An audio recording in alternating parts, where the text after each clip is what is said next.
ہنسی نہ آئے تو پیسہ واپس۔ تھوڑا مسکرائیے بیگم جان۔ جمعے کا دن تھا۔ جامع مسجد کے خطیب کی سحر بیانی اپنے جوبن پر تھی۔ موضوع جنت اور حورین تھا۔ لوگ پورے انہماک اور توجہ سے خطبہ سن رہے تھے۔ خطیب صاحب حورین کا وہ نقشہ کھینچ رہے تھے کہ ایک عجب ہی سما بن چکا تھا۔ لوگ دل ہی دل میں اعمال صالح کا تہیہ کر رہے تھے۔ خطیب نے خطیبانہ ردم توڑتے ہوئے ایک ذرا سانس لیا۔ اس کی آنکھوں میں چمک عود کر آئی۔ کہنے لگا، اللہ اللہ، کیا منظر ہوگا جب فرشتے بندہ مومن کو یاقوت و مرجان، اطلس و کم خواب سے آراستہ و پیراستہ محل میں لے کر داخل ہوں گے۔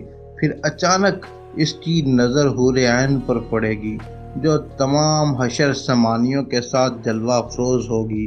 بندہ مومن اس کی طرف آگے بڑھے گا، لیکن فرشتے روک لیں گے۔ اسے محل کے ایک اور حصے میں لے کر جائیں گے جہاں اس سے بھی خوبصورت حورین اس کا استقبال کو تیار بیٹھی ہوں گی۔ یہاں بھی اسے فرشتے روک لیں گے اور کہیں گے، تیری حور خاص بالا خانے میں تیری منتظر ہے۔ وہ ہزار شوق سے بالا خانے میں داخل ہوگا، کیا دیکھتا ہے سامنے اس کی دنیاوی بیوی کھڑی ہوگی۔ یہ سننے کی دیر تھی کہ سامعین میں سے ایک آدمی اٹھا اور خطیب کے منہ پر چیخا، اچھے بھلے خطبے کا ستیہ ناش کر دیا۔ خدا کا خوف کر، 2-2.5 گھنٹے بیٹھے کتنے شوق سے تجھے سن رہے تھے، کچھ تو ہمارا خیال کرتا۔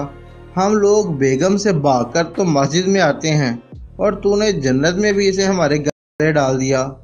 اگلے جمعے اچھی طرح مطالعہ کر کے آئیں، شاید یہ روایت ضعیف ہو۔